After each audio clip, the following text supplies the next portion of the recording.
Praise the lord. దేవుని నామానికి మహిమ కలుగును గాక. ఆమేన్. ఈ సమయంలో నేను మీతో ఒక విషయం షేర్ చేసుకుందామని ఆశపడుతున్నానండి. మరేంటంటే మన ఆత్మీయ జీవితంలో మనం ముందుకి కొనసాగుతున్నప్పుడు మనకెన్నో వేదనలు, ఎన్నో శోధనలు, ఎన్నో ఆటంకాలు, ఎన్నో ఇబ్బందులు మనకి ఎదురవుతా ఉంటాయి కదండీ! అలా ఎదురైతున్నప్పుడు మనకు మనముగా ఎప్పుడు కూడా ఏది జయించలేము. అది గుర్తుపెట్టుకోండి. ఏంటంటే ఒక పరిస్థితి మనకు ఎదురవుతున్నప్పుడు మనకున్న స్వభావంతో మనం ఎప్పుడు కూడా మనకున్న టాలెంట్‌తో, మనకున్న ఆలోచనలతో ఎప్పుడు కూడా ఆలోచించవద్దు. ఎప్పుడు కూడా ఆ విధంగా థింక్ చేయవద్దు. అలా చేస్తే ఏం జరుగుతుందంటే మనకు కనిపించే పరిస్థితిని బట్టి మనము భయపడతా ఉంటాము. కనిపించే పరిస్థితి కోపం వచ్చేస్తది, ద్వేషం వచ్చేస్తది. ఇలా ఎవరైనా ఏదైనా చేసినప్పుడు అలా అనిపిస్తది. కానీ మనము ఎప్పుడైతే దేవుని దృష్టితో మనం ఎప్పుడైతే ఆత్మీయకంగా మనం చూడగలుగుతామో, అప్పుడు మనకు చాలా పీస్ ఉంటది. మన ముందర ఎలాంటి సిట్యుయేషన్స్ ఉన్నా కానీ, ఎలాంటి నిందలున్నా, ఎలాంటి అవమానాలున్నా, ఎలాంటి పరిస్థితులను మనం ఎదుర్కొంటున్నప్పటి ఎట్లాంటి వ్యతిరేకతలు ఉన్నప్పటికి కూడా దేవుడు అరే! దేవుడే కదా నాతో పాటున్నాడు.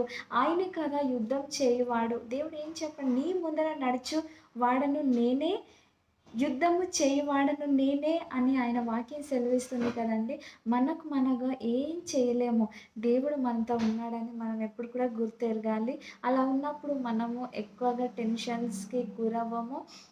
మనం కూడా ఎలా ఉంటదంటే చాలా పీస్‌ఫుల్‌గా ఉంటాము. గొడవలు ఉండవు, కొట్లాటలు ఉండవు, ఏది కూడా ఉండదు. కానీ ఒక పీస్‌ఫుల్‌గా, ఒక సమాధానంగా మనం అన్నిటిని జయించగలుగుతాము. మన యొక్క ఆత్మీయ జీవితంలో ప్రతి క్రైస్తవులు ఇలాంటి పోరాటాలు కావచ్చు, ఇలాంటియి ఎదురవుతా ఉంటాయి కదండీ!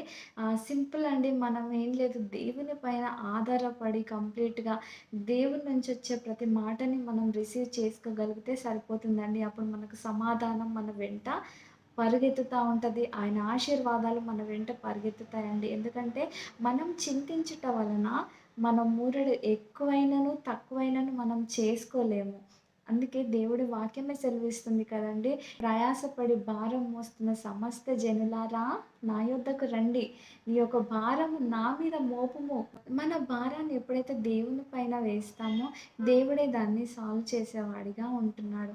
కాబట్టి మనము శాంతి, సమాధానంతో, దేవుని ప్రేమతో ఉండాలి, బ్రతకాలి అని అనుకున్నప్పుడు ప్రతి పరిస్థితిని కూడా దేవుడు అక్కడుంటే ఎలా చేసేవాడు, నా పక్షంన దేవుడే ఉన్నాడు కదా అని చెప్పి మనం అనుకోని నీతిని మనం వెతికేవారిగా ఉండాలి.